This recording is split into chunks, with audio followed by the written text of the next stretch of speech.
লাল বেনারসি পরে বউ সেজে বসে আছি। কিছুক্ষণ পরে আমার বিয়ে। আর সেই মুহূর্তে খবর এলো ছেলে এই বিয়ে করবে না। ছেলের বাসা থেকে না করে দেওয়া হয়েছে। আব্বু কথাটা শুনে মাথায় হাত দিয়ে মাটিতে বসে পড়েছে। বাড়ি ভর্তি মেহমান। এলাকার সবাই জানে আজ আমার বিয়ে। গ্রাম অঞ্চলে বিয়ের কথাবার্তা হলে সারা এলাকায় জানাজানি হয়ে যায়।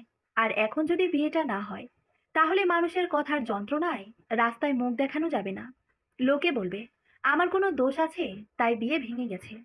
এই প্রথমবারের মতো আব্বুর চোখে জল দেখতে পাচ্ছি আমি। আম্মু খুব কান্নাকাটি করছে।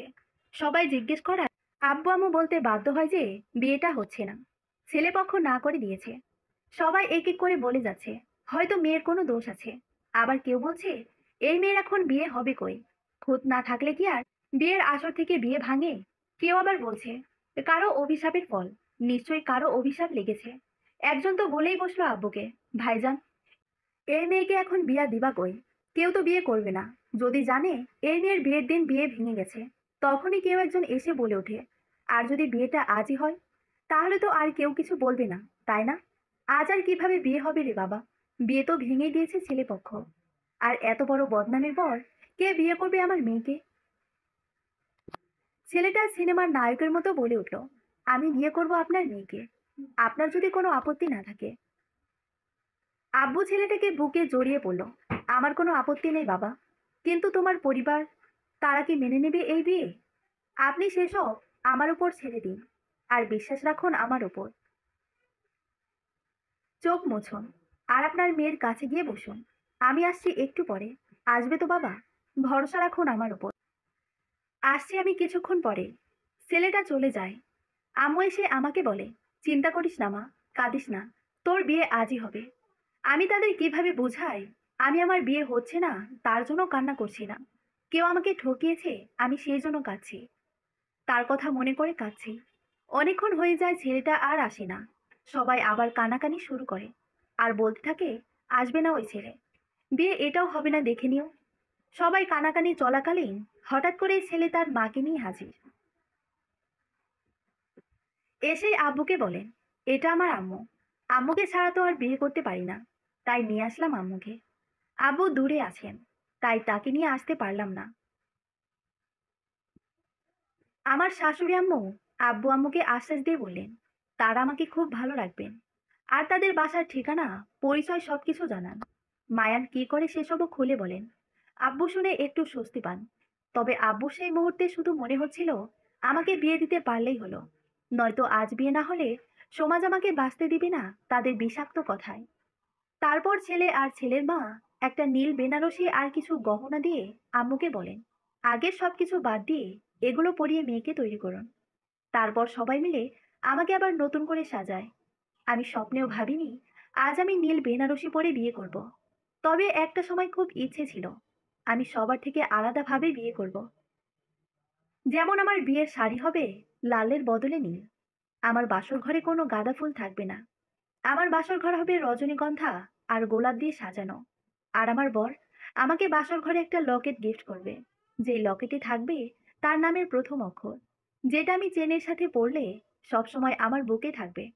কিন্তু সব স্বপ্ন কি আর পূরণ হয়? তবুও তো একটা হলো, এটাই বা কম কি। আমি রেডি হবার সাথে সাথে কাজী ডেকে আনা হলো। কাজী আমাদের বিয়ে পড়ালেন। আর মজার কথা হচ্ছে আমরা কেউই কাউকে এখনো দেখিনি। আর যেই নাম শুনলাম ছেলের, মায়ান রহমান, আমি জীবনেও এই নাম শুনিনি। ছেলেকে আর চিনবো কোথায় থেকে? ছেলে আমাকে চেনে কিনা তাও জানি না, দেখেছে কিনা কোনোদিন সেটাও জানি না। তবে মনে হচ্ছে ছেলেটা খুব ভালো হবে। নয়তো এমন পরিস্থিতিতে একটা মেয়েকে কেউ এভাবে বিয়ে করে? যাই হোক, এখন তো সে আমার বর। আল্লাহ যেন তাকে ভালোই করেন। বিয়ে শেষে আব্বু আম্মু স্বস্তির নিঃশ্বাস ফেলেন। আমাকে জড়িয়ে ধরে বললেন আল্লাহ তোকে ভালো রাখবেন দেখিস। মায়ানকে আব্বু হাত ধরে বলে দেন আমার মেয়েকে কোনোদিনও কষ্ট দিও না বাবা। আম্মু ও শাশুড়ি আম্মুকে জড়িয়ে ধরে বলে দেয় আমাকে যেন মেয়ের মতো দেখে রাখেন। আমার শাশুড়ি আম্মু আম্মুকে আস্থা রাখতে বলেন তাদের উপর। আম্মু আব্বু আমাদের বিদায় দেন। মায়ান আর শাশুড়ি আম্মু আমাকে ধরে গাড়িতে তোলেন। তারপর আমার যাত্রা শুরু হয় মায়ানদের বাড়ির উদ্দেশ্যে। আমি একদম জার্নি করতে পারি না, তাই খুব বেশি খারাপ লাগছিল। হঠাৎ করে বেখেয়ালে মায়ানের কাঁধে মাথা রেখে আমি শুয়ে পড়ি। চোখ বন্ধ করেছিলাম বলে কখন ঘুমিয়ে পড়ি বুঝতেই পারিনি। হঠাৎ করে শাশুড়ি আম্মুর ডাকে আমার ঘুম ভাঙে। বৌমা, ওঠো এবার, আমরা এসে গেছি। চোখ খুলতে দেখি আমি মায়ানের কাঁধে মাথা রেখে শুয়ে আছি। তাড়াতাড়ি করে ভালো মতো উঠে বসে আম্মুকে বললাম, আসলে আম্মু, আমি জার্নি করতে পারি না তো, তাই খারাপ লাগছিল। কখন ঘুমিয়ে গেছি বুঝতেই পারিনি। আমি বুঝেছি মা, নেমে এসো। মায়ানের মুখটা আমি এখনো ভালো মতো দেখিনি। আর না বান্দা কোন কথা বলছে। আমি নেমে আসতেই কয়েকজন মেয়ে এসে আমাকে বরণ করে নেয়। মায়ানের ভাবি এসে পরিচয় দেয় সে মায়ানের ভাবি। সে বিয়েতে আসতে পারেনি কারণ এই বাসায় সবকিছু আয়োজন করতে হয়েছে তার, সেজন্য। ভাবি আমাকে ধরে একটা রুমে নিয়ে যায়। অনেক রাত হয়ে যায় এর মধ্যে। আম্মু এসে আমাকে খেতে বলেন। আমার খেতে ইচ্ছে করছিল না, তাই খাবো না বলায় আম্মু আমাকে নিজে হাতে খাইয়ে দিয়ে যান। মনে মনে বলছিলাম, এত ভালো শাশুড়ি পাওয়ার আসলে ভাগ্যের ব্যাপার। রাত তখন একটা। এতক্ষণে একবারও মায়ানকে আমি দেখিনি। আর না আমার আশেপাশে এসেছে। যাই হোক, ভাবি আমাকে ডেকে বলেন, মেঘা, চলো তোমাকে তোমাদের রুমে নিয়ে যায়। ভাবি আমাকে ধরে মায়ানের রুমে নিয়ে যায়। আমি ঢুকতে যাব, তখনই মায়ানের ছোট ভাই এসে বলে, আগে টাকা, তারপর ঢুকবে বুঝলা। অনেক কষ্ট করে সাজিয়েছি। আমি ভাবির দিকে তাকাতেই ভাবি বলে, এটা তোমার একমাত্র দেবর। সে এতক্ষণ তোমাদের বাসর ঘর সাজিয়েছে। তখনই কে যেন জোরে বলে ওঠে দূর থেকে, ছোট, তুই এদিকে আয়, আমি টাকা দিচ্ছি। ওকে ঢুকতে দে। ও, তাহলে এটাই মায়ান সাহেব। ভয়েস তো সুন্দরী, কিন্তু গম্ভীর স্বভাবের নাকি আবার। যাই হোক, পরে দেখা যাবে। ঘরে ঢুকতেই আমি অবাক। এ তো রজনী আর গোলাপের সাজানোই ঘর, যেমনটা আমি কল্পনায় চেয়েছি সব সময়। ভাবি আমাকে খাটে বসিয়ে দিয়ে চলে যায়। আর বলে যায়, কোনো কিছু প্রয়োজন হলে যেন আমি ডাকি তাকে। আর বলে যায়, ওয়ারড্রোবের দ্বিতীয় ড্রয়ারে 3টা শাড়ি রাখা আছে। সকালে ঘুম থেকে উঠে ফ্রেশ হয়ে যেন একটা পরে নিই। কিন্তু ভাবি, আমি তো শাড়ি পরতে পারি না। আপনাকে ডাকবো সকালে তাহলে? হুম, আচ্ছা ঠিক আছে, ডেকো। আমি আসছি তাহলে, কেমন? ভাবি চলে যায়। আমি বসে আছি চুপচাপ। তখনই দরজার নকের আওয়াজ। আসবো? জি আসুন। মায়ান ঘরে ঢুকতেই আমি খাট থেকে নেমে ওকে সালাম করতে যাই। সবার কাছে শুনেছি বরকে নাকি বাসর ঘরে সালাম করতে হয়। যেই না আমি মায়ানের পায়ে হাত দিতে যাব, মায়ান আমাকে অবাক করে দিয়ে চেঁচিয়ে বলে ওঠে, এই মেয়ে, ছবি না আমায়, একদম ছবি না। আমার বুকটা ধক করে ওঠে। আমি মনে মনে ভাবতে লাগলাম, এ আমি কোথায় এসে পড়লাম আল্লাহ। আমি তাড়াতাড়ি করে উঠে দাঁড়ালাম। দাঁড়াতেই মায়ানের চোখে চোখ পড়লো আমার। মাশাল্লাহ, ছেলেটার চোখ দুটো কত সুন্দর। আমি তো কল্পনায় এমন একটা মানুষের ছবি এঁকে রেখেছি। মনে হচ্ছে চোখ দুটো আমার কতই না চেনা। মায়ান আমার থেকে অনেকটা লম্বা, উজ্জ্বল শ্যামলা ওর গায়ের রং, চোখ দুটো মাশাল্লাহ। আমি তাকিয়ে তাকিয়ে মায়ানকে দেখছিলাম। খেয়াল করলাম মায়ানও আমার দিকে তাকিয়ে পলক ফেলছে না। হঠাৎ কিছুক্ষণের নীরবতা ভেঙে মায়ান বলে উঠল, কি করছিলে তুমি, হ্যাঁ? আমি আঁতকে উঠে উত্তর দিলাম, না মানে, সবাই বলে বাসর ঘরে নাকি বরকে সালাম করতে হয়, তাই আর কি। কোনো দরকার নেই এসবের। আর শোনো, আমি তোমাকে বিয়ে করেছি ঠিকই, কিন্তু কখনো তুমি স্ত্রীর অধিকার নিয়ে আসবে না আমার কাছে। কোনোদিনও না। আপনি কি আমার সাথে মজা করছেন? কেন? তুমি কি আমার বেয়ান লাগো যে আমি তোমার সাথে মজা করব?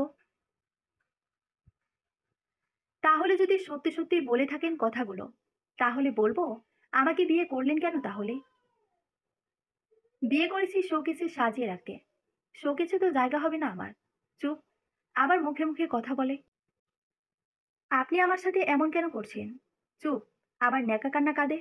আমার সামনে একদম ন্যাকামি চলবে না। মায়ানের ধমকে আমি চুপ হয়ে যাই। মায়ান রুমে ঢুকে খাটে গিয়ে একটা বালিশ নেয় আর একটা কাঁথা নিয়ে ফ্লোরে শুয়ে পড়ে। আপনি নিচে কেন শুলেন? আপনি উপরেই তো শুতে পারতেন। আমি না হয় নিচে শুতাম। আহারে আবার ঢং। এত ঢং করতে হবে না। আর শোনো, আমাদের সম্পর্কটা যেন শুধুমাত্রই নামেই স্বামী স্ত্রী, এটা যেন বাইরের কেউ না জানে। কিন্তু আপনি আমার সাথে এমন কেন করছেন, বলবেন একটু? মায়ান আমাকে ধমক দিয়ে বলে, বলেছি না বেশি কথা না বলতে। আমি কৈফিয়ত দিতে একদম পছন্দ করি না। অনেক রাত হয়েছে, চুপচাপ ঘুমাও। মায়ান শুয়ে পড়ে। আমি আমার চোখ মুছতে মুছতে খাটে গিয়ে শুয়ে পড়ি। কাঁদতে কাঁদতে কখন যে ঘুমে যাই টেরই পাইনি। আমার যখন ঘুম ভাঙে তখন বাজে সকাল 10টা। এত বেলা হয়ে গেছে আর আমি একটুও টের পাইনি। এখন আমি ভাবিকে কিভাবে ডাকবো শাড়ি পরিয়ে দিতে। ভাবতে ভাবতে হঠাৎ করে শাশুড়ি আম্মু ডেকে বলেন, বৌমা, উঠেছো তোমরা? নাস্তা খেতে আসো। কিছুক্ষণ পর বাসায় মেহমান আসবে। আমি দরজা না খুলেই বললাম, আম্মু, ভাবিকে একটু ডেকে দিবেন, দরকার ছিল একটু। ও তো মাত্রই বাইরে গেল। ওকে একটু বাইরে পাঠিয়েছি। আসতে দেরি আছে। কিছু লাগবে তোমার? না মানে আম্মু, ওই দেখো, তোমার দেবর ডাকছে আমায়। তোমরা এসো। হুম, আমি যাই তাহলে। ও আবার খেয়ে একটু বাইরে যাবে তো। আমি ওকে খেতে দিই। আচ্ছা আম্মু। আমি ফ্রেশ হয়ে নিলাম। ফ্রেশ হয়ে ওয়ারড্রব থেকে একটা শাড়ি বের করলাম। ভাবি রাতে বলে গিয়েছিল 3টা শাড়ি রাখা আছে আমার জন্য। শাড়ি 3টাই অনেক সুন্দর। কে কিনেছে এত সুন্দর শাড়ি? মায়ান। সে আবার এত সুন্দর শাড়ি কিনবে, তাও আবার আমার জন্য। এটা চিন্তা করা ভুল। কি করব এখন? শাড়ি কিভাবে পরবো? ভাবতে ভাবতে মায়ান উঠে যায় ঘুম থেকে। এভাবে হাঁটাহাঁটি করছো কেন সারা ঘরে? এখনো রেডি হয়ে আম্মুর কাছে যাওনি? এত দেরি করে বাড়ির বউ ঘুম থেকে উঠে? সরি, অনেক ক্লান্ত ছিলাম তো। যাও এবার, রেডি হয়ে গিয়ে আমায় উদ্ধার করো। আসলে হয়েছে কি, আমি না শাড়ি পরতে পারি না। কি করব এখন? আচ্ছা, তুমি কি সত্যি মেয়ে? কি, আপনার কি আমাকে ছেলে মনে হয়? কোনো মেয়ে শাড়ি পরতে পারে না? হ্যাঁ, সব মেয়েরা শাড়ি পরতে পারে। আজ প্রথম শুনলাম কোনো মেয়ে শাড়ি পরতে পারে না। ও না, এর আগে একবার শুনেছিলাম। কার কাছে? আবার প্রশ্ন করে। আমি না মুখে মুখে কথা বলতে না করেছি। আমি চুপ হয়ে গেলাম। এদিকে এসো। কেন? দেখি শাড়িটা হাতে দাও আমার। আমি শাড়িটা মায়ানের হাতে দিলাম। এবার চুপচাপ শাড়ি খোলো। কি? শাড়ি না খুলে এটা পরবে কি করে? আপনি শাড়ি পরাতে জানেন? আবার প্রশ্ন করে। আচ্ছা, আপনি চোখ বন্ধ করুন। হুম, করলাম। মায়ের আমাকে খুব সুন্দর করে শাড়ি পরিয়ে দেয়। আমি অবাক হয়ে যাই। ও ছেলে হয়ে এত সুন্দর শাড়ি পরাতে পারে, আর আমি মেয়ে হয়ে শাড়ি পরতে পারি না। শুনুন। হুম, বলো। আচ্ছা, আপনি আসলেই কি ছেলে? হোয়াট? কি বলতে চাও তুমি? না, আপনি না বললেন সব মেয়েরা শাড়ি পরতে পারে, আপনিও তো পারেন। তাই জিজ্ঞেস করলাম আর কি। হি হি হি। অনেক সাহস বেড়ে গেছে না? চুপ। আবার হাসে। যাও এবার আম্মুর কাছে যাও। আমি ফ্রেশ হয়ে আসছি। আচ্ছা ঠিক আছে। একটা প্রশ্ন করি? না, কোনো প্রশ্ন না। না, করি না প্লিজ। হুম, বলো। আপনি শাড়ি পরা শিখেছেন কিভাবে? কারোর জন্য শিখেছিলাম। কার জন্য? তা তোমার জানতে হবে না। যাও এখান থেকে। আমি আর কোনো কথা না বলে চলে আসলাম। আমার কেন যেন মনে হয় মায়ান কাউকে ভালোবাসে বা বাসত, আর তাই আমাকেও মেনে নিতে পারছে না। কিন্তু মানতেই যদি না পারবে, তাহলে আমাকে বিয়ে কেন করলো? মায়ানও ফ্রেশ হয়ে এসে পড়েছে। আম্মু, আমি মায়ান একসাথে নাস্তা করলাম। মা শোনো, আজ দুপুরে কিছু মেহমান আসবে বাসায়। তোমাকেই দেখতে আসবে। আমাদের আত্মীয় স্বজনই, বাইরের কেউ না। একটু সুন্দরভাবে রেডি হয়েও, আর সবার সাথে হাসি মুখে কথা বলো, কেমন? কেউ যেন মন্দ না বলতে পারে। আচ্ছা আম্মু। দুপুরে ভাবি আমার জন্য কিছু কেনাকাটা করে নিয়ে আসে। আম্মু আনতে বলেন। তারপর ভাবি আমাকে সুন্দর করে সাজিয়ে দেন। মেহমানরা এসে সবাই আমার প্রশংসা করে। তারপর খাওয়া দাওয়া করে আবার সবাই চলে যান। শুধু থেকে যায় মায়ানের এক কাজিন। ওনাকে বেড়াবে কিছুদিন এ বাসায়। মেয়েটাকে প্রথম দেখাই কেন যেন আমার ভালো লাগেনি। ও আমার দিকে এমন ভাবে তাকিয়েছিল, মনে হচ্ছিল না জানি ওর সাথে আমার কতদিনের শত্রুতা। আমি তবুও হাসি মুখের কথা বলেছিলাম ওর সাথে, কিন্তু ও যেন আমায় পাত্তাই দিল না। যাই হোক, সবাই চলে গেছে, রাতও হয়ে গেছে। আমি আর মায়ানও আমাদের রুমে চলে এসেছি। দরজা আটকে বসতে দেখি দরজায় নকের আওয়াজ। কে? আমি দিশা। দরজা খুলো। দিশাই হচ্ছে মায়ানের কাজিন। আমি দরজা খুলে দিলাম। দিশা এসে খাটে গিয়ে বসলো। তোমাদের সাথে গল্প করতে আসলাম। তারপর কি অবস্থা মায়ান? এই তো আছি। তোমার কি অবস্থা? আছি। যেমন রেখেছো, যেমন দেখছো। তো এইভাবে হুট করে বিয়েটা করে ফেলবে তুমি? কোনোদিনও ভাবিনি। করে ফেললাম আর কি। আমার কাছে মেয়েটার কথার ধরন একদম ভালো লাগছিল না। মায়ানের সাথে মেয়েটা কথা বলে যাচ্ছে শুধু। প্রায় 1 ঘন্টা হয়ে গেছে, যাবার আর নাম নেই। এক পর্যায়ে বিরক্ত হয়ে আমি বললাম, দিশা, আমি ঘুমাবো। কাল সকালে আবার কথা বলি আমরা। অনেক রাত হয়ে গেছে তো, সকালে উঠতে হবে আবার। দেখেছো মায়ান, মেঘা আমায় চলে যেতে বলছে। আচ্ছা, মায়ান কি তোমার ছোট? না। তাহলে তুমি আমাকে নাম ধরে কেন বলছো? আমি মায়ানের ওয়াইফ। যেহেতু মায়ান তোমার বড় ভাই, তুমি আমাকে ভাবি বলবে।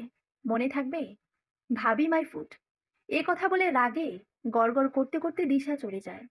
তুমি ওর সাথে এইভাবে কেন কথা বললে মেঘা? কারণ আমার ওর কথাবার্তা ভালো লাগছিল না। কেন, কোনো সমস্যা? হ্যাঁ, সমস্যাই তো।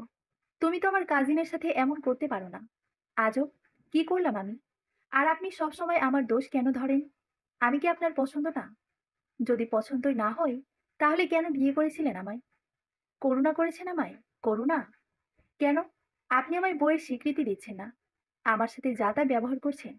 কেন, কেন, কেন? কারণ আমি অন্য কাউকে ভালোবাসি। পাগলের মতো ভালোবাসি। আমার সব ভালোবাসা শুধুমাত্র তার জন্য। তার জন্য, তার জন্য, তার জন্য। এ কথা বলেই মায়ান বাইরে চলে যায়। আর আমি ধূপ করে খাটের উপর বসে পড়ে কাঁদতে থাকি।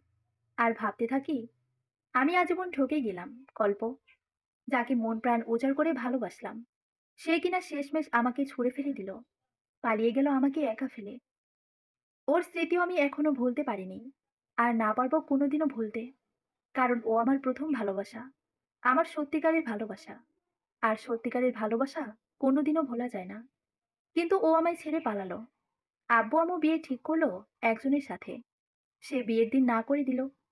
যে না এত কষ্ট, এত দুঃখ বুকের মধ্যে চেপে রেখে নিয়তি মেনে নিয়ে মায়ানকে মেনে নিতে চাইলাম। সেও অন্য কাউকে ভালোবাসে। আমাকে স্ত্রী হিসেবে কোনোদিন স্বীকৃতি দিবে না সে। আল্লাহ, আমার সাথেই কেন এমন করছেন? কেন আমার সাথে এমন হয়? কি দোষ করেছি আমি? কি অপরাধ আমার? আমি কেন বারবার ঠকে যাই? এসব ভাবতে ভাবতে কাঁদতে কাঁদতে কখন আমার দম বন্ধ হয়ে আসছিল। ঠিক সেই মুহূর্তে আমার ফোনের মেসেঞ্জারে ৩-৪টা মেসেজের আওয়াজ। ফোনটা হাতে নিতেই দেখি কলবর মেসেজ।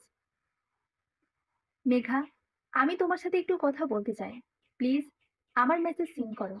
প্লিজ, তোমার সাথে আমার অনেক কথা আছে। প্লিজ, সিন করো আমার মেসেজ। প্লিজ সিন করো মেঘা। প্লিজ, তোমার সাথে আমার অনেক কথা আছে। আমি মেসেজগুলো দেখে অবাক হব না কাঁদবো বুঝে উঠতে পারছিলাম না। গল্প, মানুষটাকে আমি পাগলের মতো ভালোবাসি। আর ও কিনা আমাকে মাঝপথে একা ফেলে চলে গেছে। আর আজ যখন সবকিছু শেষ তখন আসছে আমার সাথে কথা বলতে। অথচ আমি সেদিন কতই না আকুতি মিনতি করেছিলাম। গল্প, যার সাথে আমার এক ছাদের নিচে থাকার কথা ছিল, যাকে আমি আমার বুকের সবটুকু ভালোবাসা উজাড় করে দিয়ে ভালোবেসেছি, সেই মানুষটাই হচ্ছে গল্প। গল্পের সাথে পরিচয়টা আমার ফেসবুকে। আমি যখন নতুন ফেসবুক জগতে আসি, তখন ওর আইডি থেকে আমার আইডিতে ওর রিকোয়েস্ট পাঠায়। আমি ওর টাইমলাইন চেক করি, দেখি ছেলেটা খুব ভালো লেখালেখি করে। আর তাই আমি ওর ফ্রেন্ড রিকোয়েস্ট অ্যাকসেপ্ট করি। অল্প কিছু সংখ্যক ফ্রেন্ডই আমার লিস্ট নেই, তার মধ্যে কল্প একজন। ফ্রেন্ড লিস্টের সবার সাথে কথা হতো আমার কমেন্ট বক্সে। আমি যা কথা বলতাম ওই কমেন্ট বক্স অবধি। ইনবক্সে আমি কারোর সাথে কথা বলতাম না তেমন। কল্পের সাথেও আমার কমেন্ট বক্সেই কথা হয় টুকটাক। এরপর কয়েকদিন আমি অনলাইনে না যাওয়ায়, আমি যখন অনলাইনে আসি ও আমার ইনবক্সে নক দেয় আর জিজ্ঞেস করে কেমন আছি, অনলাইনে আসেনি কেন। আমি বলি এমনি, একটু অসুস্থ ছিলাম। আসলে তখন আমার ৩-৪ দিন খুব বেশি জ্বর ছিল, তাই অনলাইনে যাইনি। সেদিন থেকেই আমাদের টুকটাক কথা শুরু। ও প্রায় অনেক রাত জাগতো। আমিও ফেসবুক ঘাটাঘাটি করতে করতে ঘুমাতাম না। তখনও আমাকে নক দিত, কেন আমি এত রাত জেগে আছি। আমিও বলতাম, আপনিও তো জেগে আছেন।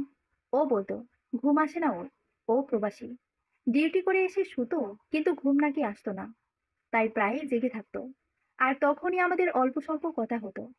কথা বলতে শুধু মেসেজিং হতো। ও আমার প্রায় খোঁজ খবর নিত। পরে একটা সময় এমন হয় যে আমিও ওর মেসেজের অপেক্ষায় থাকতাম। যদি কোনোদিন মেসেজ দিতে দেরি করতো, আমি অভিমান পুষে রাখতাম। এরপর একদিনও আমায় বলে, নিজেও তো একটা মেসেজ দিতে পারেন। আচ্ছা, সারাদিনে একবারও কি আমার কথা মনে পড়ে? আমি উত্তর দিতাম, জানি না। ধীরে ধীরে আমাদের মেসেজিং বাড়তে থাকে। এখন ওকে অনলাইনে না দেখলে আমার অস্বস্তি লাগে, কেমন যেন কষ্ট হয়। আমি ওকে নক দেই, খবর নেই। আমরা অনেক বেশি চ্যাটিং করি। ওর জীবনের গল্প শোনায়, ওর বন্ধুদের কথা বলে। আরেকদিন রাতে কথা বলতে বলতে বলে, তুমি কি আমার বেস্ট ফ্রেন্ড হবা? আমিও অ্যাকসেপ্ট করি। আর বলি, হতে পারি, কিন্তু কোনোদিন আমায় ছেড়ে যেতে পারবেন না। আমাদের বন্ধুত্ব নষ্ট করতে পারবেন না। কোনোদিনও আমার সাথে যোগাযোগ বন্ধ করতে পারবেন না। ও আমাকে উত্তর দেয়, আমি বেঁচে থাকতে কোনোদিন যোগাযোগ বন্ধ করব না। তোমায় ছেড়ে যাব না। মরে গেলে জানি না।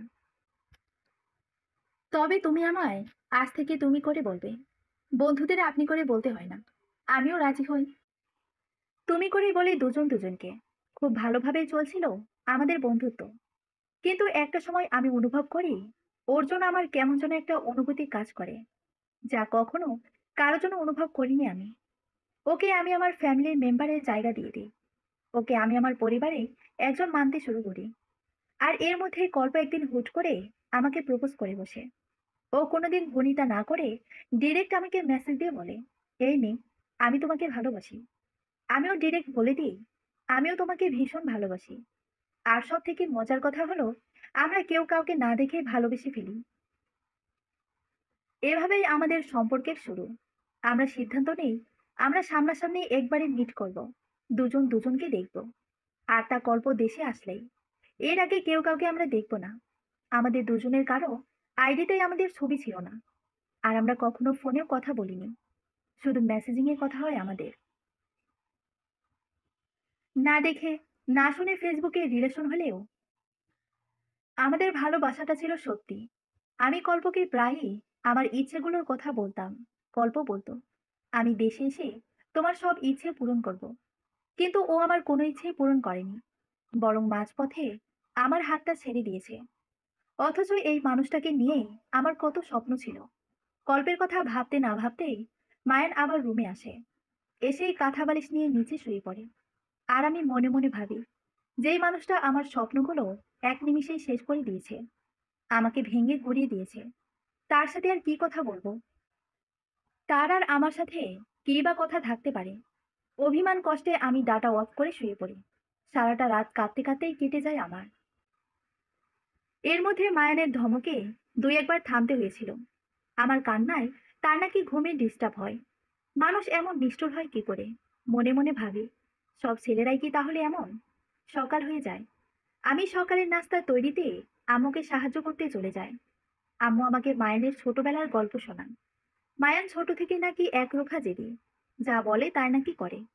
ওর কোনো ইচ্ছে নাকি আম্মু আব্বু অপূর্ণ রাখেনি। মনে মনে ভাবছি, যদি তাই হয়, তাহলে সে যাকে ভালোবাসে তাকে কেন বিয়ে করলো না? আম্মু আব্বু তার ইচ্ছে তো ঠিকই পূরণ করতেন। বৌমা, জি আম্মু, কি ভাবছো? না আম্মু, কিছু না। তখনই মায়ান রান্নাঘরে চলে আসে। মেঘা, আব্বু আম্মু ফোন দিয়েছেন, এই নাও কথা বলো। আম্মু আব্বুর সাথে কিছুক্ষণ কথা বললাম। তারা জিজ্ঞেস করছেন আমি কেমন আছি। তাদেরকে কিভাবে বলি আমি যে ভালো নেই। তবুও হাসি মুখে বললাম, ভালো আছি। আম্মু আব্বুকে কোনোভাবেই টেনশনে রাখা যাবে না। শাশুড়ি আম্মু আমার কাছ থেকে ফোন নিয়ে আম্মু আব্বুকে দাওয়াত দিলেন। আসতে বললেন বাসায়। আম্মু আব্বু বললেন পরে আসবে। আর বললেন মায়ান যেন আমাকে নিয়ে কয়দিন আমাদের বাসায় গিয়ে বেরিয়ে আসে। আর সাথে যেন বাড়ির সকলেই যান। শাশুড়ি আম্মু বললেন মায়ান আর আমাকেই পাঠাবেন দুই একদিন পর। তাদের কথা শেষ হলে আমি ফোন নিয়ে আমাদের রুমের দিকে যাই। আর গিয়ে দেখি দিশা মায়ানকে জড়িয়ে ধরে আছে। আমি হতভম্ব হয়ে যাই। তাহলে কি দিশায় মায়ানের ভালোবাসার মানুষ? এজন্যই তাহলে মায়ান রাতে আমার সাথে এমন করেছে। আচ্ছা, তোমার কি কোনো লজ্জা শরম নেই? এইভাবে একজন পরপুরুষকে জড়িয়ে ধরে আছো। মায়ানকে দিশার পেছন থেকে জড়িয়ে ধরে আছে। আমার কথা শুনে দিশা মায়ানকে ছেড়ে দেয়। আর আমার দিকে ঘুরে মাথাটা নিচু করে নিচের দিকে তাকায়। না মানে আসলে, না মানে আসলে কি? তুমি জানো না, মায়ের এখন বিবাহিত। আর তাছাড়া বিবাহিত হোক আর অবিবাহিত হোক, কাজিনকে কেউ এইভাবে জড়িয়ে ধরে? কিছুটা লজ্জাও তো থাকা দরকার। আর আপনি, মিস্টার মায়ান রহমান, আপনারই কি লজ্জা সরম মাথা খেয়েছে? মায়ান ধমক দিয়ে আমাকে বলে, চুপ, একদম চুপ, যাও ঘরে যাও। আপনি আর কত আমাকে চুপ করাবেন? ধ্যাত। মায়ান ওখান থেকে চলে যায়। দিশাও চলে যায় অন্য জায়গায়। আমি রুমে গিয়ে বসে বসে ভাবি, আর কত কিছু যে জীবনে সহ্য করতে হবে। কল্প কখনোই আমার সাথে এইভাবে রেগে কথা বলতো না। ও কখনোই আমার সাথে রাগ করতো না। আমি রাগ করলে আমার রাগও ভাঙাতো না। ও আমার অভিমান রাগ কিছুই বুঝতো না। ভালোবাসার মানুষ রাগ অভিমান করলে তা যে ভাঙাতে হয়, সেটাও কখনোই করতো না। অবশ্য আমি আর ও দুজন দুই রকম। আমাদের মধ্যে মনের মিলটা ছাড়া আর কোনো কিছুরই মিল ছিল না। যেমন ওর পছন্দ ছিল নীল রং, আর নীল আমার একদম পছন্দ না। আমার পছন্দ হলুদ। সরিষা ফুল, সূর্যমুখী আমার অসম্ভব ভালো লাগে। কিন্তু একটা সময় আমার নিজের প্রিয় রং হয়ে যায় নীল, আর ওর হয়ে যায় হলুদ। ওর পছন্দ টক, আর আমার মিষ্টি। ও ভীষণ রাগী, এটাও প্রায় কথায় কথায় বলতো। তবে কখনো আমার সাথে রাগ করতো না। আর আমি শান্ত। ওর পছন্দের দল আর্জেন্টিনা, আমার ব্রাজিল। তবে আমরা আমাদের সম্পর্কের পর দুজনেই দুই দলকেই সাপোর্ট করতাম। একটা সময় আমাদের দুজনের ভালো লাগা, পছন্দগুলো দুজনের ভালো লাগায় পরিণত হয়। আমি ওকে একদিন বলেছিলাম, কল্প, তুমি আমায় নীল বেনারসি কিনে দিবে? হুম? ও অবাক হয়ে বলেছিল, সবাই লাল বেনারসির স্বপ্ন দেখে, আর তুমি নীল নিবা? আমি রেগে গিয়ে বলেছিলাম, সবার সাথে আমার তুলনা নাকি? হুম? আমি সবার থেকে আলাদা, বুঝেছো? হ্যাঁ রে বউ, বুঝেছি। কল্প আমাকে সচরাচর বউ বলে ডাকতো না, খুবই কম। হয়তো ২ কি ৩ বার ডেকেছে আমাদের রিলেশনের মধ্যে। তবে ওর মুখে বউ ডাকটা আমার কাছে কি যে ভালো লাগতো, আমি কি পরিমাণ শান্তি যে পেতাম, তাও জানতো না। ও শুধু আমাকে ভালোই বাসতো, আমার অনুভূতিগুলো বুঝতো না। আসলে ও ছিল সবার থেকে আলাদা, কেমন অদ্ভুত যেন। মাঝে মাঝে রাগ হতো ভীষণ, তবে বুঝতে দিতাম না। ও আমাদের লাভ অ্যানিভার্সারিটাও মনে রাখতে পারতো না। আর অন্য সব ছেলেরা সেই দিনে ভালোবাসার মানুষকে নাকি উইশ করে, সারপ্রাইজ দেয়। উল্টা আমি আমাদের সব স্পেশাল ডেটগুলো মনে রাখতাম, যেখানে ছেলেরা তাদের ভালোবাসার মানুষকে বার্থডে সারপ্রাইজ দেয়। রাত জেগে ১২টা ১ মিনিট কখন হবে অপেক্ষায় থাকে। সেখানে সে আমাকে উইশটাও ঠিক মতো করে না। মানুষ রোজ ডে এই ডে সেই ডে কত সব ডে পালন করে। ভালোবাসার মানুষকে রোজ ডেতে গোলাপ দেয়, চকলেট ডেতে চকলেট দেয়। আর ও আমাকে কখনো গোলাপের একটা পিকও দেয়নি। আর না প্রপোজ ডেতে একবার আই লাভ ইউ বলেছে। এই নিয়ে কষ্ট পেলেও ওকে কখনো বসতে দেয়নি আমি। কারণ সবাই তো আর এক হয় না। প্রতিটা মানুষই ভিন্ন, তাদের মন, চিন্তাধারা ভিন্ন। তবে এটা শতভাগ সত্যি মানতাম আমি, যে ও আমাকে ভালোবাসে, অসম্ভব ভালোবাসে। যে ভালো আমাকে আর দুনিয়ার কেউ বাঁচতে পারবে না। আর আমি তাতে সব থেকে বেশি খুশি ছিলাম। কল্পর কথা ভাবছি আমি, আর সেই সময় মায়া চলে আসে। চলো নাস্তা করবে। খেতে ইচ্ছে করছে না আমার। শোনো, আমার এত ঠেকা পড়েনি যে তোমাকে ডাকতে আসবো।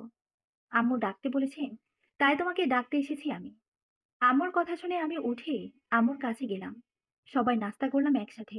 আচ্ছা, তোরা হানিমুনে কবে যাবি? যাবো নে পরে। বিয়ে করলে যে হানিমুনে যেতে হবে, এমন কোনো কথা আছে নাকি? কি যে বলিস! বৌমাকে নিয়ে ঘুরতে যাবি না তাই বলে? তা পরে যাওয়া যাবে। তাহলে এক কাজ কর, আজ বৌমাকে মার্কেটে নিয়ে যা। তারপর ওর জন্য আর ওর বাসার জন্য সবকিছু কেনাকাটা কর। তারপর কাল বৌমাদের বাসায় গিয়ে ওকে নিয়ে বেরিয়ে আয়। থেকে আয় ২ দিন। তাতে বৌমারও ভালো লাগবে, আর ওর বাবা মাও একটু শান্তি পাবে, ও ভালো আছে দেখে। হ্যাঁ আম্মু, আমি যেতে চাই। শপিং করা লাগবে না। আপনি ওনাকে বলুন আজই যেন আমাকে নিয়ে যায়। না মা, আজ কিছু কেনাকাটা করো, কাল যেও। কাল নিয়ে যাবে না তোমাকে। বিয়ের পর এই প্রথম বাবার বাড়িতে যাচ্ছ, খালি হাতে যাবে নাকি? কাল যেও নে। আম্মু, তুমি গিয়ে ওকে দিয়ে আসো। ও বেরিয়ে আসুক যতদিন মন চায়। এই ছেলে কি বলে দেখো। আমি পরে যাব, আমার বৌমাকে নিয়ে। তুই যাবি কাল, আর কাল সকালে যাবি। আমি আমার বৌমার মন খারাপ দেখতে চাই না। এই কথা বলে আম্মু উঠে যান। আহারে বৌমা রে, আপনার কেন জ্বলে? হুম? আমার কেন জ্বলবে? মনে তো হচ্ছে আগুন জ্বলছে, হিংসার আগুন। আমারও সব হিংসে টিংসে নেই, মেয়েদের মতো। যাও রেডি হও, মার্কেটে যাব। আমি রেডি হয়ে আসি। মায়ান আমাকে নিয়ে শপিং করতে যায়। এক এক করে আমাদের বাসার সবার জন্য গিফট কিনি। আমি এ বাসার সবার জন্য কিনতে বলি। সবার জন্য কেনাকাটা শেষ হলে মায়ান আমাকে একটা শাড়ির দোকানে নিয়ে যায়, যেখানে শুধু শাড়ি পাওয়া যায়। নাও পছন্দ করো, কোনগুলো নিবে? আমি শাড়ি কিনে কি করব? শাড়ি তো আমি পরতে পারি না। আমি আছি না আপনার গোলাম, পরিয়ে দেব নে। কিনেন। এইভাবে কেন বলছেন? হয়েছে, এবার পছন্দ করো। আমি ৩টা শাড়ি পছন্দ করলাম, আর ৩টাই নীলের মধ্যে। এখানে আর কোনো কি কালার নেই? হুম, আছে তো কত। তাহলে সব নীল কেন? বাবার বাসায় গিয়ে প্রতিদিন নীল শাড়ি পরবে? কেমন দেখাবে? নীল তোমার পছন্দের রং বুঝি? আমি চুপ হয়ে যাই। মায়ের আমাকে একটা কাঁচা হলুদ রঙের, একটা লাল, আর একটা সাদা রঙের শাড়ি পছন্দ করে দিল। বলল, ওই ৩টার সাথে এই ৩টাও নাও। এই 3টা পড়ার ফাঁকে ফাঁকে তোমার নীল 3টাও করো। আমি এত শাড়ি দিয়ে কি করব? বাসায় না 3টা আছে। বারবার আমি তোমাকে নিয়ে মার্কেটে আসতে পারবো না, বুঝলে? আমার অত সময় নেই। একেবারে নিয়ে যাও। তারপর মায়ান দোকানদারকে 6টা শাড়ির টাকা দিয়ে শাড়িগুলো প্যাক করিয়ে নেয়। তারপর একটা থ্রি পিসের দোকানে গিয়ে কয়েকটা থ্রি পিস কিনে দেয়। কসমেটিক্সের দোকানে গিয়ে কিছু নীল জড়ি কিনে আমার হাতে আচমকায় পরিয়ে দেয়। আমি অবাক হয়ে মায়ানের দিকে তাকিয়ে থাকি। একদিন কল্পকেও আমি বলেছিলাম, কল্প, আমাকে একদিন চুড়ি কিনে নিজ হাতে পরিয়ে দিবা। হুম? এই মেয়ে, কি ভাবছো? না কিছু না। হয়েছে কেনাকাটা? হুম, হয়েছে। চলো এবার। মায়ের মার্কেট থেকে রাস্তায় বেরিয়েই বলে, মেঘা, হুম, আইসক্রিম খাবে? আমি আবার অবাক হয়ে যাই। আমার যে আইসক্রিম পছন্দ আপনি কি করে জানলেন? আমার খেতে ইচ্ছে করছে, তাই জিজ্ঞেস করেছি খাবে কিনা। পছন্দ অপছন্দের কথা আসছে কেন? ও, তাই তো। আপনি আমার পছন্দ অপছন্দ জানবেন কি করে? আর জেনেই বা কি করবেন? আমি প্রায় কল্পকে বলতাম, তুমি আমাকে আইসক্রিম কিনে খাওয়াবে। হুম, আমাকে নিয়ে রিক্সায় ঘুরবে। আমার খুব ইচ্ছে তোমার সাথে রিক্সায় ঘোরার। মায়ান আমার জন্য আর ওর জন্য 2টা আইসক্রিম কিনে আমরা আইসক্রিম খেয়ে বাসায় চলে আসি। বাসায় আসার পর হঠাৎ মেসেঞ্জারে মেসেজের আওয়াজ। ফোনটা হাতে নিয়ে দেখি, মেঘা প্লিজ, একটু তো কথা বলো আমার সাথে। বলেছি না তোমার সাথে আমার কথা আছে। আমি বিরক্ত হয়ে কল্পের মেসেজের রিপ্লাই দিলাম, বাট আপনার সাথে আমার কোনো কথা নেই। প্লিজ দয়া করে আর কোনোদিন আপনি আমাকে মেসেজ দিবেন না। মেঘা, আমার কথা তো শোনো। আমি আপনার কোনো কথাই শুনতে চাই না। আমি তোমার সাথে দেখা করতে চাই। দেখা? হুম, আমি দেশে এসেছি। সেই তো এলেন। আগে এলে কি এমন ক্ষতি হতো আপনার? সব বলবো। দেখা করো আমার সাথে একটা বার প্লিজ। আমার বিয়ে হয়ে গেছে। আমি এ বিয়ে মানি না। আপনার মানা না মানাতে আমার কিছুই যায় আসে না। তুমি আমার সাথে দেখা করবে কিনা শেষবারের মতো জিজ্ঞেস করছি। না করলে কি করবে? আমি কি যে করতে পারি তার সম্পর্কে তোমার কোনো ধারণাই নেই। কি বলতে চান আপনি? তোমার কি মনে হয় তোমার বিয়েটা এমনি এমনি ভেঙেছে? মানে, ওই যে ছেলেপক্ষ যে না করে দিল, তোমার কি মনে হয় তারা এমনি এমনি না করে দিয়েছে? জি না, তাদের আমি না করিয়েছি। ইয়েস আমি। ছি, তুমি এত খারাপ। হ্যাঁ, তুমি বাধ্য করেছো খারাপ হতে। এখন আসল কথায় আসি, তুমি আমার সাথে দেখা করেছো কিনা? না বলেছি না? ওকে, তাহলে অপেক্ষায় থাকো। কাল সকালে আমি তোমার কাছে আসছি।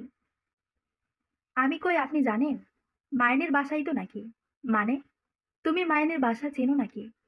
আর আমার যার সাথে বিয়ে হয়েছে তার নাম যে মায়ান, তুমি তা কিভাবে জানলে? কলিজা, ভালোবাসি তো, জানতেই তো হয় বড়। তাহলে কাল সকালে দেখা হচ্ছে আমাদের। ওকে। আমি ডাটা অফ করে ফোনটা রেখে দিই। রুম থেকে দৌড়ে গিয়ে মায়ানকে খুঁজি। ওকে দেখে আমি একদমই বলতে থাকি, শোনেন, আমি না কাল বাসায় যেতে চাই না। বাসায় পরে যাব। প্লিজ, আমাকে দূরে কোথাও নিয়ে চলুন। দূরে কোথাও মানে? আমি এক নিঃশ্বাসে চোখ বন্ধ করে বলে ফেলি, আমি হানিমুনে যাব। প্লিজ, দূরে কোথাও আমাকে নিয়ে চলুন। আর আজ রাতের মধ্যে।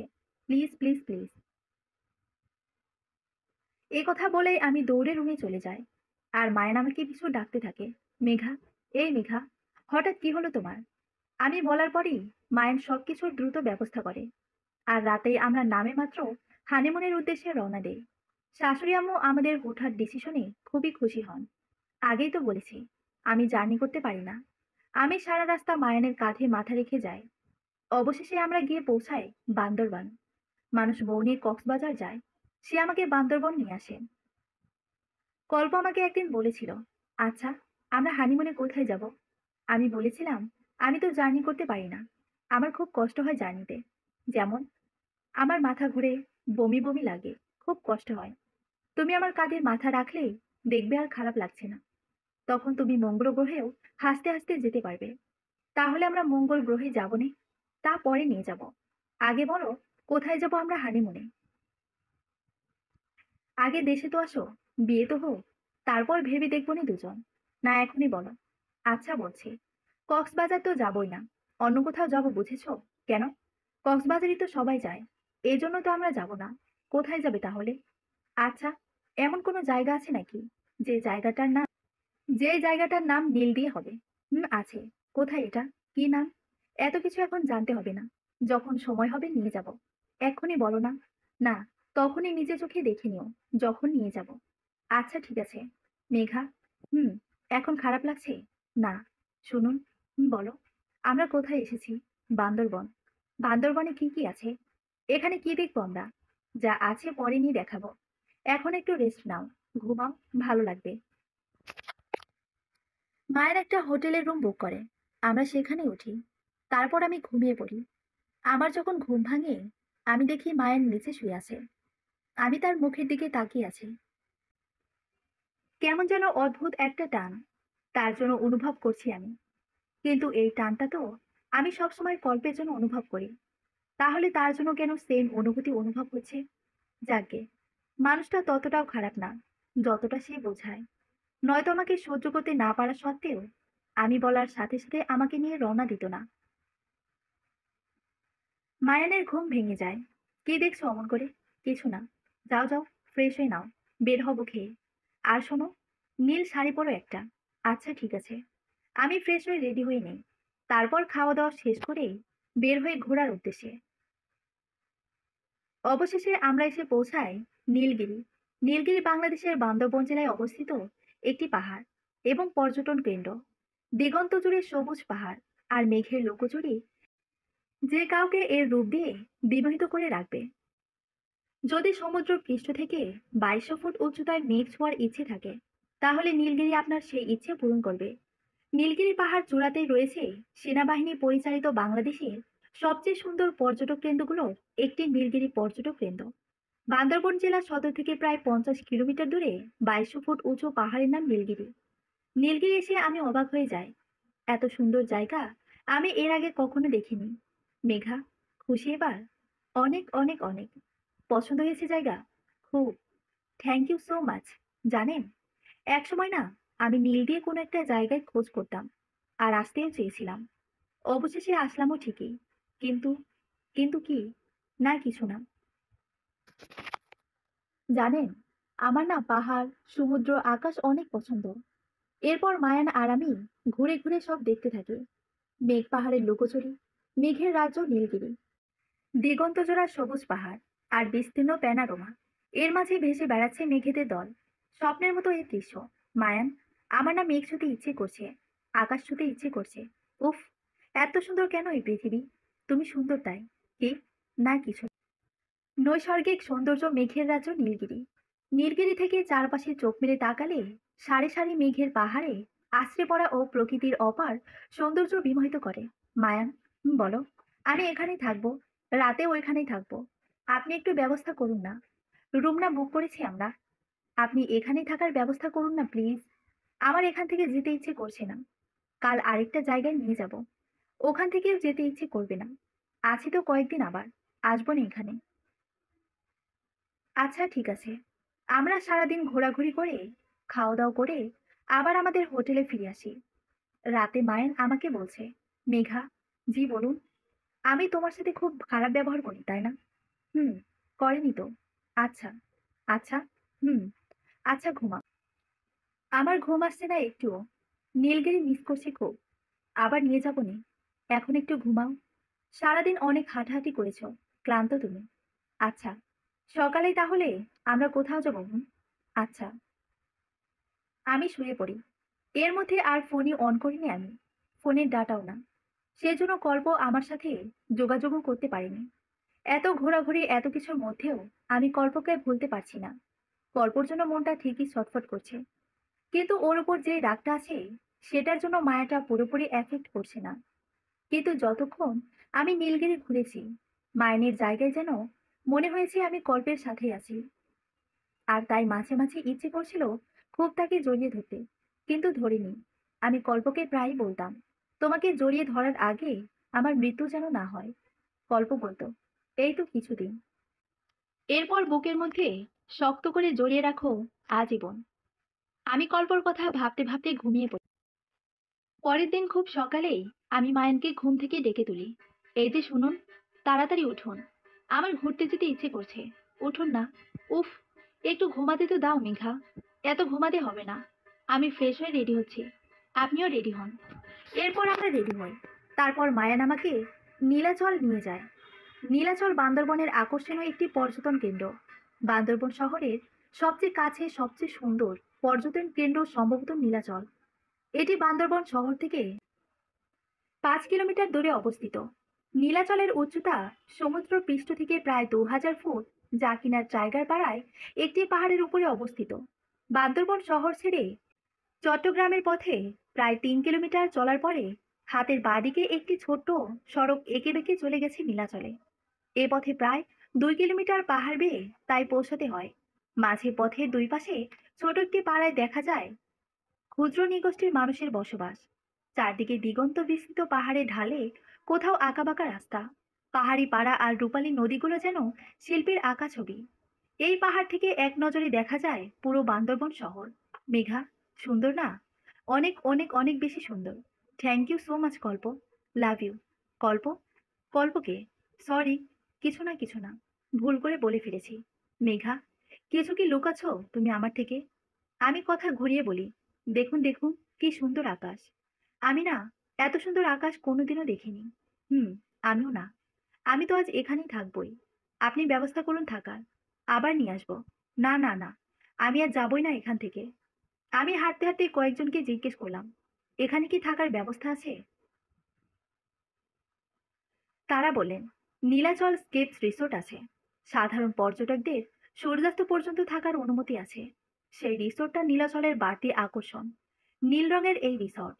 মায়ান, আমি এখানে রাতেও থাকবো। মেঘা, আমি বলেছি না আবার নিয়ে আসবো। সত্যি তো? হুম, সত্যি। মায়ান আর আমি সবকিছু ঘুরে ঘুরে দেখলাম সারাদিন। একটু পরেই সূর্যাস্ত যাবে। সূর্যাস্ত দেখবে মেঘা? হুম, দেখবো। শুনুন, আমার হাত ধরুন তো। মানে? হুম, ধরুন, ছবি তুলবো। আমি সূর্যের দিকে ঘুরে দাঁড়াবো, আর আপনি পেছন থেকে আমার হাত ধরে রাখবেন। তারপর আপনার হাত সহ আমার আর সূর্যের ছবি তুলবেন। আমি কোনোদিন তুলিনি তো এইভাবে ছবি। তুলেননি? আজ তুলবেন। তুলুন। মায়ের আমাকে ছবি তুলে দেয় আর বলে, আমরা দুজন একসাথে কয়টা ছবি তুলতে পারি? তুলুন, বাট শর্ত আছে। কি শর্ত? সেটা পরে বলবো, এক সময়। আপনি শর্তে রাজি কিনা বলুন। না শুনে রাজি কিভাবে হব? তাহলে তুলতে হবে না ছবি। আচ্ছা, আমি রাজি। এবার এসো। তারপর মায়ান আর আমি কয়েকটা ছবি তুলি। তারপর আবার হোটেলে ব্যাক করি। রাতে ফ্রেশ হয়ে খাওয়া দাওয়া করে মায়ান যে লাল শাড়িটা আমাকে পছন্দ করে কিনে দেয়, সেই লাল শাড়িটা পরি আমি। মায়ান নিচে গিয়ে শুয়ে পড়ে। কিছুক্ষণ পরে আমিও খাট থেকে নেমে গিয়ে মায়ানের বাম হাতে মাথা রেখে শুয়ে পড়ি। এই মেয়ে, কি করছো তুমি? এখানে কি? এখানে কেন তুমি? ও মা, আমি আপনার বিয়ে করাবো। কোথায় থাকবো তাহলে? যাও যাও, খাটে গিয়ে ঘুমাও। হুম হুম, আমি তো আজ আপনার সাথেই ঘুমাবো। মেঘা, জি, এমন কেন করছো বলো তো? কেমন করছি আমি আবার? চুপচাপ খাটে গিয়ে ঘুমাবে। ও মু, যাব না।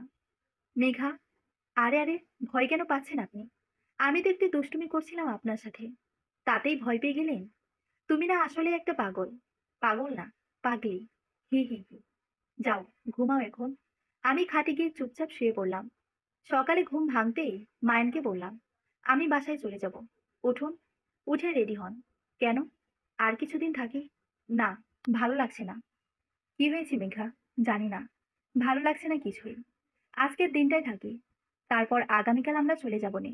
প্লিজ মেঘা, একটা দিন। আচ্ছা ঠিক আছে, যাও। তাহলে রেডি হয়ে নাও, ঘুরতে বের হবো একটু পর। আমি রেডি হলাম। তুমি কি জানো, সাদা শাড়িতে তোমাকে অদ্ভুত সুন্দর লাগছে।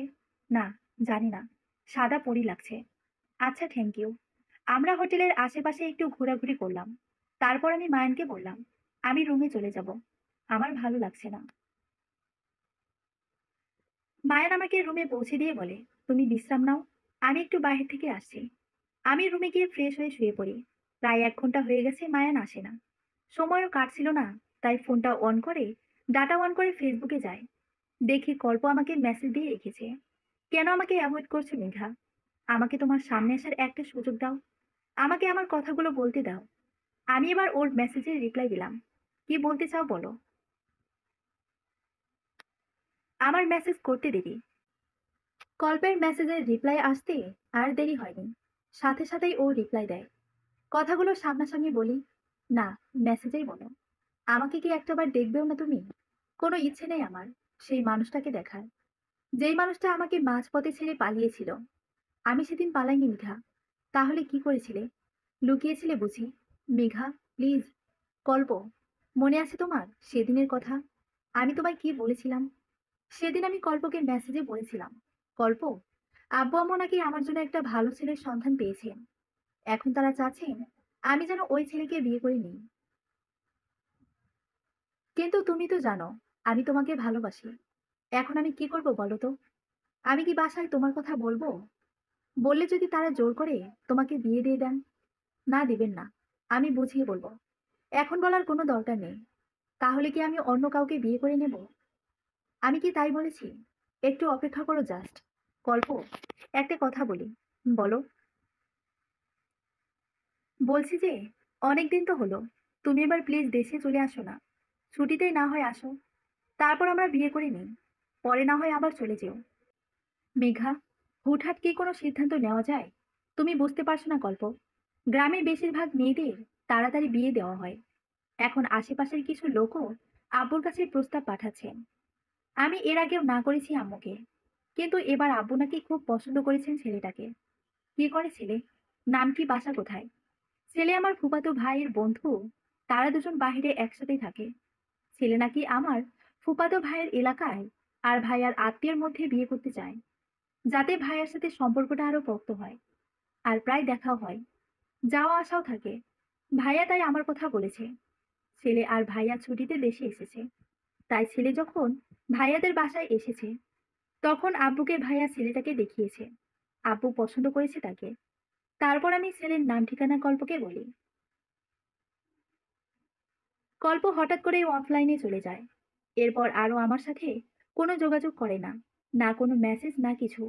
একদিন, 2 দিন, 3 দিন, 1 সপ্তাহ, 2 সপ্তাহ, 1 মাস। এভাবে কেটে যায় 3-3টা মাস। কল্প আমাকে মাঝপথে ছেড়ে দেয়। এই দিনগুলা আমার কিভাবে কাটে আল্লাহ ছাড়া আর কেউ জানেন না।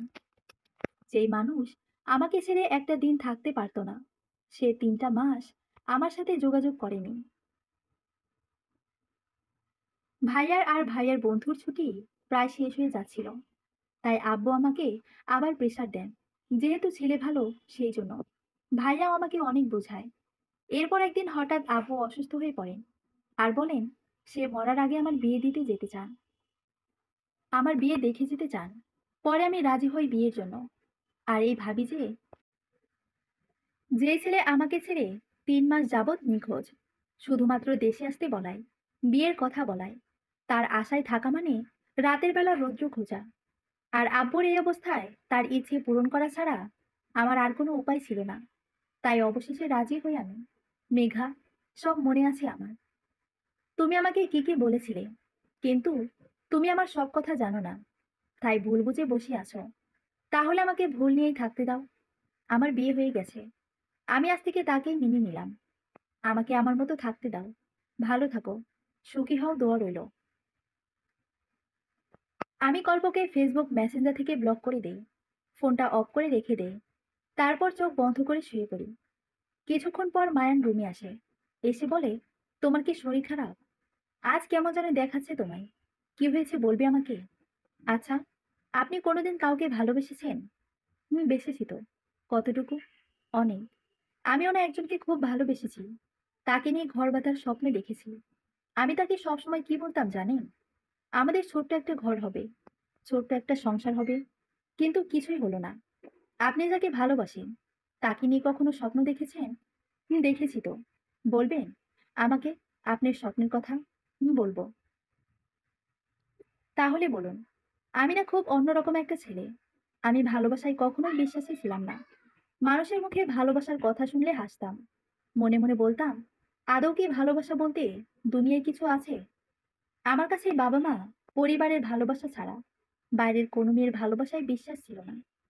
কিন্তু হঠাৎ একদিন কেউ একজন আমার জীবনে আসে, যার জন্য আমার বুকের সুপ্ত ভালোবাসা মাথা চাড়া দিয়ে ওঠে। আমি কখনো স্বপ্ন দেখিনি কাউকে নিয়ে, জানো? ও আমাকে স্বপ্ন দেখা শেখায়। ওকে নিয়ে আমারও ঘর বাঁধার স্বপ্ন দেখি।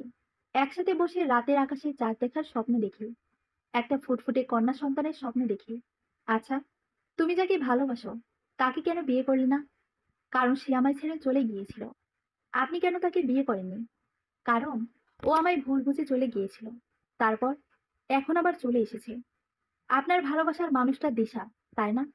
আমি জানি, যেদিন দিশা আপনাকে জড়িয়ে ধরেছে ওই দিনই শিওর হয়েছিলাম।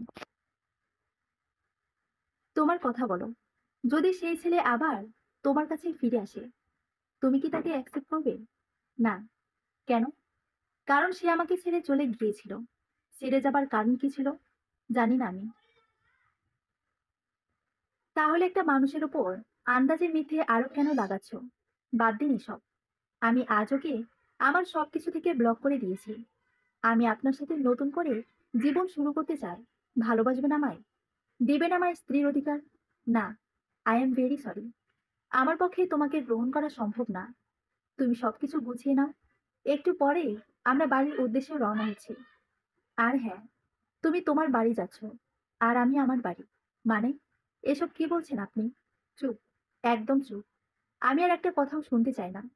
সবকিছুর এখানেই সমাপ্তি। তারপর মায়ান আমাকে নিয়ে বাড়ির উদ্দেশ্যে রওনা হয়। আমি সারা রাস্তা ওর কাঁধে মাথা রেখে যাই। অবশেষে আমরা আমাদের বাসায় পৌঁছাই। আম্মু আব্বু আমাদের দেখে একদম অবাক হয়ে যান আর খুবই খুশি হন আমাদের দেখে। মায়ান আব্বু আমাকে বুঝতেই দেয় না আমাদের মধ্যে যে স্বামী স্ত্রী কোনো সম্পর্ক নেই বা কোনো ঝামেলা চলছে। আম্মু আব্বু আমাদের ফ্রেশ হয়ে রেস্ট নিতে বলেন, খেতে বলেন। মায়ান বলে পরে খাবে। তারপর আমরা রেস্ট নেই। মায়ান ঘুমিয়ে পড়ে, আমিও ঘুমিয়ে যাই। ঘুম ভাঙলে আম্মু আমাদের খেতে ডাকেন। আমরা খাওয়া দাওয়া করি। তারপর মায়ান সবার সামনে বলে, আমার একটা জরুরি কাজ আছে, তাই আমার চলে যেতে হচ্ছে। মেঘা থাকুক, আমি পরে এক সময় আবার আসবো। আম্মু আব্বু বলেন, কাজটা সেরে তাহলে চলে এসো। মায়ান বলে, সময় লাগবে, আসা যাবে না, অন্য সময় আসবো আবার। আব্বু আম্মু মায়ানকে আবার আসতে বলে বিদায় জানান। মায়ান গেট অবধি চলে যায়। আমি গেটের সামনে গিয়ে বলি, না গেলে হয় না? কেন করছেন এমন আমার সাথে? আমি কি কোনো অন্যায় করেছি? কিছুই করনি তুমি। আমিও থাকবো না। আমি সেই মেয়ের সাথে থাকবো না, যেই মেয়ে তার পুরনো প্রেমিককে 2 দিনের মধ্যে ভুলে যেতে পারে, আর অচেনা একজনকে 2 দিনের মধ্যেই বুকে জায়গা দিতে পারে। বুঝলাম না, এতে তো আপনার খুশি হবার কথা। আপনি রেগে কেন যাচ্ছেন? কারণ জানতে চাও? বলুন। কারণ হচ্ছে, আমি হচ্ছি সেই কল্প যাকে তুমি একদিন খুব করে ভালোবেসেছিলে। আমি তোমার সেই প্রেমিক পুরুষ যাকে ছাড়া দম বন্ধ হয়ে আসতো। আর গতকাল যাকে তুমি আজীবনের জন্য তোমার জীবন থেকে ব্লক করে দিয়েছো, সেই কল্পই হচ্ছে আমি। আর আমি সেদিন তোমায় মাঝপথে ছেড়ে দেইনি, আর না পালিয়েছি। তুমি যেদিন আমাকে দেশে আসার কথা বললে আর বললে তোমার বিয়ে ঠিক করছে বাসা থেকে, সেদিন আমি মনে মনে সিদ্ধান্ত নিই আমি দেশে আসব। যাকে আমি এত ভালোবাসি তাকে কোনোভাবেই হারাতে পারবো না আমি। কিন্তু হঠাৎ করে আমার সাথে একটা দুর্ঘটনা ঘটে। আমি সহ আমাদের অফিসের অনেকেই পুলিশি ঝামেলায় পড়ে যায় বসের একটা ভুলের কারণে। পুলিশ আমাদের ধরে নিয়ে যায়, আমাদের জেলে দিয়ে দেওয়া হয়। না পারছিলাম তোমাকে কিছু জানাতে, আর না পারছিলাম কিছু। আমি কারোর সাথে কোনো রকম যোগাযোগ করতে পারিনি। আমাদের 3 মাসের জেল হয়ে যায়। এই 3টা মাস আমি কিভাবে কাটিয়েছি একমাত্র আমি জানি, আর আমার আল্লাহ জানেন। আমার আম্মুকেও আমি কিছু জানাতে পারিনি। আমার এক বন্ধুর কাছ থেকে আম্মু শুনেছেন আর দিনরাত কান্নাকাটি করেছেন। আর তুমি, তুমি এদিকে খুশিতে খুশিতে আমাকে ভোর বুঝে বিয়ের পিড়িতে বসে গেছো। আমি মাইনের কথা শুনে চুপ করে শুধু শুনছি, কোনো কথা বলছি না। আরে, একটাবার তোমার মাথায় এটা আসেনি আমার কিছু হয়ে গেল না তো? না, তা কেন ভাববে? তোমার মনে তো কোনো বিশ্বাসই ছিল না আমার প্রতি। তুমি ভেবে বসে আছো আমি তোমাকে ঠকিয়েছি। আসলে কি জানো, তুমি আমাকে ভালোবাসোনি, বেসেছি আমি। আর তাই তো জেল থেকে ছাড়া পাওয়া মাত্র তোমাকে আমি মেসেজ দিতে গিয়েছি সবার আগে, এটা বলতে যে চিন্তা করো না আমার জন্য। আমি আজই দেশে আসতেছি, কিছুক্ষণ পরে আমার ফ্লাইট। কিন্তু তুমি আইডি ডিঅ্যাক্টিভ করে রেখেছো। আমি পারিনি তোমার সাথে যোগাযোগ করতে। এরপর আমি কি করেছি জানো? আমি ওই ছেলেকে ফোন দেই যার সাথে তোমার বিয়ের কথা চলছিল। কারণ আমি তোমার কোনো খবর পাচ্ছিলাম না। আমি ভয়ে ছিলাম এই ভেবে ওর সাথে তোমার বিয়ে হয়ে গেল কিনা। এখন হয়তো ভাববে আমি ওকে চিনলাম কি করে। আরে, ও আমার বন্ধু, খুব ভালো বন্ধু। বিদেশে গিয়ে ওর সাথে আমার পরিচয়। প্রথমে আমরা একসাথে থাকতাম, পরে ও কাজের জন্য অন্য জায়গায় চলে যায়। আর ওখানে গিয়েই হয়তো তোমার ফুফাতো ভাইয়ের সাথে ওর বন্ধুত্ব হয়। সেদিন তুমি ওর ঠিকানা আর পরিচয় দেওয়ার পরই আমি চিনে গিয়েছিলাম ওকে, কিন্তু বলিনি তোমায়। ভেবেছি দেশে এসে তোমাকে সব বলবো, আর হঠাৎ করে এসে তোমাকে সারপ্রাইজ দিব। কিন্তু তার হলো কই। শেষমেশ আমি যে ভয়টা পাচ্ছিলাম, আমার সেই ভয়টাই সত্যি হতে যাচ্ছিল। আমি যখন ওকে ফোন দিলাম, ও বলল ওর নাকি বিয়ে, আর তার কিছু ঘন্টা পরে। আর বলল ওর হবু বউয়ের নাম মেঘা। আর তখনই আমি বললাম বিয়েটা না করে দিতে। ও যেন বিয়েটা না করে, খুব রিকোয়েস্ট করলাম। আর তোমার আর আমার সম্পর্কের কথা সবকিছু ওকে খুলে বললাম। অবশেষে ও রাজি হলো আর বলল, কিন্তু বিয়ের সব প্রস্তুতি চলছে, এখন যদি আমি না করে দেই তাহলে মেয়েটার খুব বড় ক্ষতি হয়ে যাবে। এলাকার লোকজন খারাপ কথা বলবে। আমি ওকে বললাম, এ নিয়ে তুই চিন্তা করিস না, আমি নিজেই আসছি ওকে আমার করে নিতে। আমার কয়েক ঘন্টা লাগবে আসতে। তুই ওর বাড়ির ঠিকানাটা আমায় বল, আমি সোজা ওদের বাসায় গিয়ে উঠব। আর তুই বিয়ের জন্য ওদের বাসায় না করবি দুপুর বা বিকেলের দিকে। ততক্ষণে আমি পৌঁছে যাব। আগে না করলে ওর বাবা মা কষ্ট পেয়ে যদি অসুস্থ হয়ে যান, আর এলাকার মানুষের কথায় যদি কোনো অ্যাক্সিডেন্ট ঘটে যায়। তাই আমি যখন বাড়ির কাছাকাছি পৌঁছে যাব তখন তোকে কল দিব, আর তুই ওদের না করে দিবি। প্লিজ দোস্ত, আমার জীবনটা বাঁচা, আমি ওকে ছাড়া বাঁচব না। আর তারপর ও আমার কথা মতোই তাই করে। আর পরে সবকিছু তোমার তো জানা। আমি আম্মুকে সব বলি। আম্মু আমার খুশিতে খুশি। অবশেষে আমি আমার ভালোবাসার মানুষকে পেলাম, যাকে আমি ভালোবেসেছি। কিন্তু সে আমাকে ভালোবাসেনি। আমি জানতাম তুমি বুঝতে পারবে না আমি যে কল্প, কারণ তুমি আমার ডাক নামটা মানে আমার আইডি নেমটাই জানো, আমার সার্টিফিকেট নেম জানো না। ইয়েস, মিস মেঘা, আমি মিস্টার মায়ান রহমান কল্প, অর্ফে তোমার বর। তবে আজ থেকে আমাদের কোনো সম্পর্ক থাকবে না। তুমি মুক্ত। যে মেয়ে তার এতদিনের ভালোবাসাকে ভুলে, মানে কল্পকে ভুলে মায়ানের কাছে 2 দিনের পরিচয়ে স্ত্রীর অধিকার চায়, তার সাথে আমার পক্ষে থাকাও সম্ভব না। আমি মানতে পারবো না আমার মেঘা আমাকে ভালোবাসে না, আমার মেঘা কল্পকে ভালোবাসে না। আমি তা মানতে পারবো না। আমাকে ক্ষমা করে দিও। ভালো থেকো। আসছি। মায়ান ওরফে কল্প, মানে আমার বর, এবার সত্যি সত্যি আমাকে ফেলে চলে যায়। আমি একটা কথাও বলিনি, শুধু ওর কথাগুলো চুপ করে শুনেছি। কল্প চলে যাচ্ছে, আমি ওর চলে যাওয়া দেখছি। কল্প চলে যায়, আমি আমার রুমে চলে আসি। সারাদিন চলে যায়। কল্প সারাদিন বাড়ির বাইরে বাইরে ঘোরে। রাত হলে ওদের বাসায় যায়। যখন ও রিক্সাওয়ালাকে টাকা দিতে ওর ম্যানিব্যাগটা বের করতে যায়, হঠাৎ মানিব্যাগটা ওর হাত থেকে রাস্তায় পড়ে যায়। আর মানিব্যাগে থাকা সবকিছু ছিঁড়িয়ে ছটিয়ে রাস্তায় পড়ে যায়। ও সবকিছু তুলতে তুলতে হঠাৎ একটা চিরকুট পায়। চিরকুটটা খুলে দেখতেই ওর মাথায় যেন আকাশ ভেঙে পড়ে। ও দ্রুত রিক্সাওয়ালাকে বলে রিক্সা ঘোরান, আমাকে দ্রুত বাস স্ট্যান্ডে পৌঁছে দিন, আমি আমার মেঘার কাছে যাব। কল্প যেন ঝড়ের বেগে আমাদের বাসায় চলে আসে। আম্মু আব্বু কল্পকে এত রাতে দেখে তো অবাক। আম্মু কল্পকে জিজ্ঞেস করে, তোমার কি কাজটা শেষ বাবা? কল্প উঠতে দেয়, আসলে আম্মু, মেঘার জন্য খারাপ লাগছিল। ওকে অসুস্থ রেখে গিয়েছি তো, ওর বমি বমি লাগছিল জার্নির কারণে। তাছাড়া মাথা ব্যথাও করছিল নাকি অনেক, তাই মন টিকলো না, চলে আসলাম। খুব ভালো করেছো বাবা, যাও ভেতরে যাও। কল্প আমার রুমে ঢুকে আমাকে শোয়া থেকে টেনে তুলে বুকের সাথে শক্ত করে জড়িয়ে ধরে। আমি ছিলাম গভীর ঘুমে। ওর এই আচরণে আমি ভাবছিলাম আমি স্বপ্ন দেখছি, কারণ ও তো চলে গিয়েছিল আমার সাথে রাগ করে। আর এত রাতে যে আবার আসবে আমি তার স্বপ্নেও ভাবিনি। কল্প আমাকে জড়িয়ে ধরে বসেই আছে। কি হয়েছে কল্প? এত রাতে হঠাৎ আবার তুমি? তুমি না আমাকে ছেড়ে চলে গেলে, তাহলে আবার আসলে যে? চুপ, একদম চুপ। আরেকটা কথাও বলবে না তুমি। আমি এতগুলো কথা শোনালাম তোমাকে, আর তুমি কেন চুপচাপ সব শুনলে? কেন বললে না আমায় যে তুমি আমাকে আগেই চিনে গেছো, বুঝে গেছো, জেনে গেছো আমি যে তোমার গল্প, আর তাই তুমি আমার কাছে স্ত্রীর অধিকার চেয়েছো? কেন বললে না? এই ছেলে, এভাবে কাঁদতে বলেছি তোমায় আমি? থামো বলছি। আর এখন তো ছাড়ো আমায়। আর কতক্ষণ এভাবে বুকে জড়িয়ে রাখবে? সারা জীবন? তোমার কোনো সমস্যা? হুম হুম। আমিও তোমার বুকে থাকতে চাই জীবনের শেষ মুহূর্ত পর্যন্ত।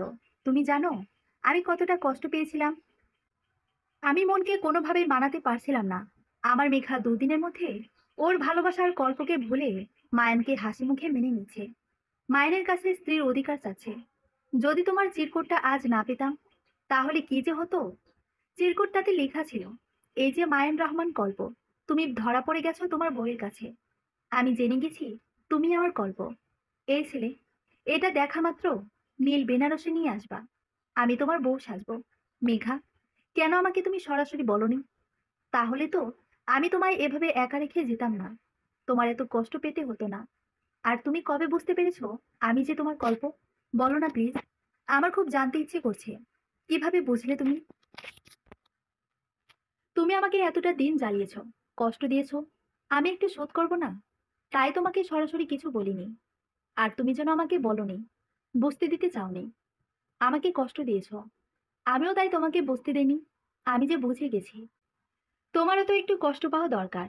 আমি প্রথম থেকেই আন্দাজ করছিলাম তুমি আমার কাছে আসলেই আমার কল্প কল্প অনুভব হয়।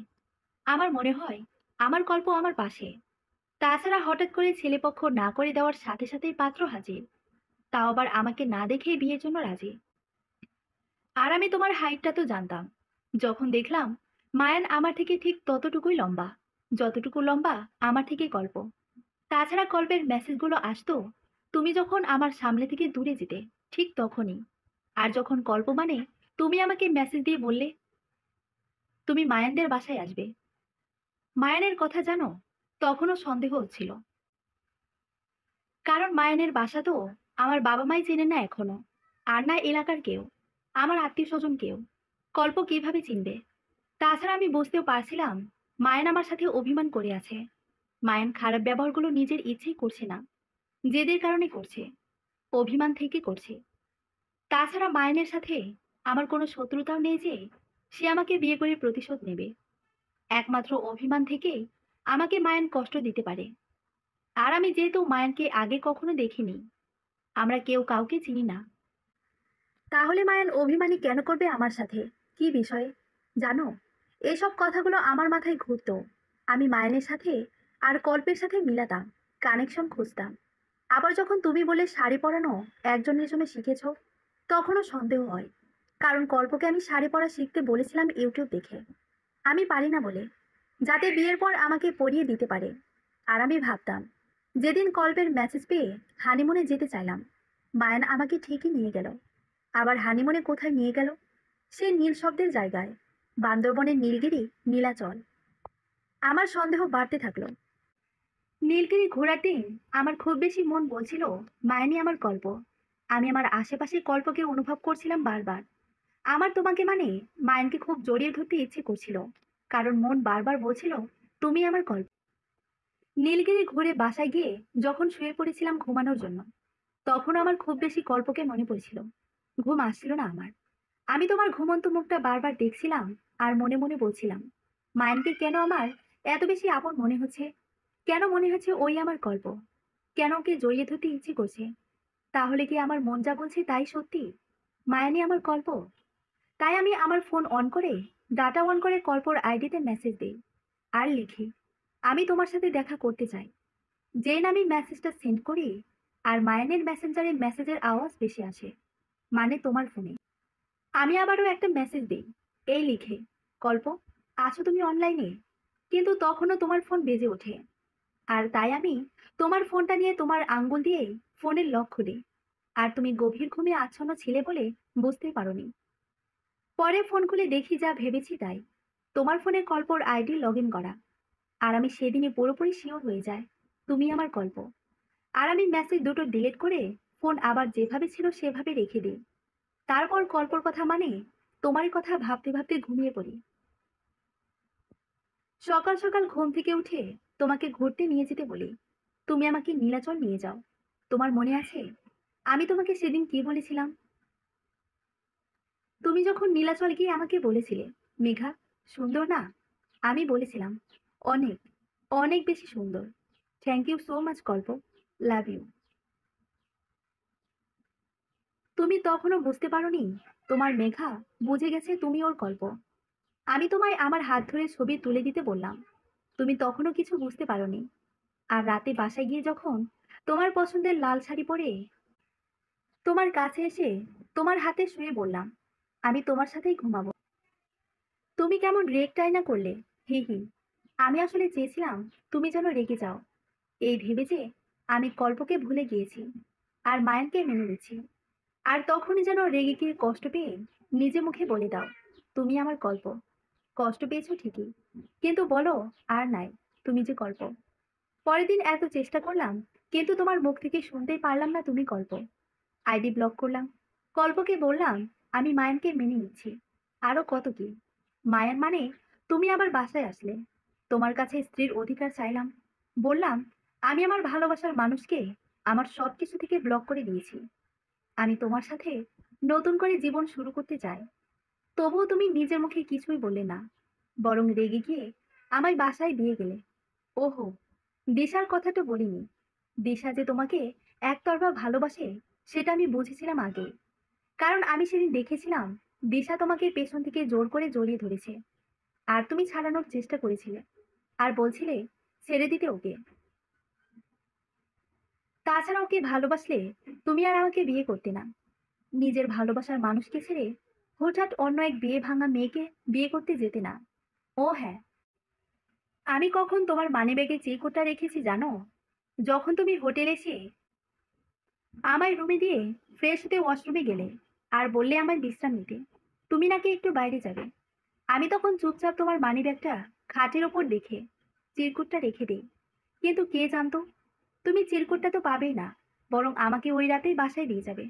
সরি মেঘা, আমার এভাবে তোমায় একা রেখে চলে যাওয়া ঠিক হয়নি। আচ্ছা, তুমি আমায় এত কষ্ট কেন দিলে এই কয়দিন? দিব না? আমি কি কম কষ্ট পেয়েছি? তাই একটু শোধ নিলাম।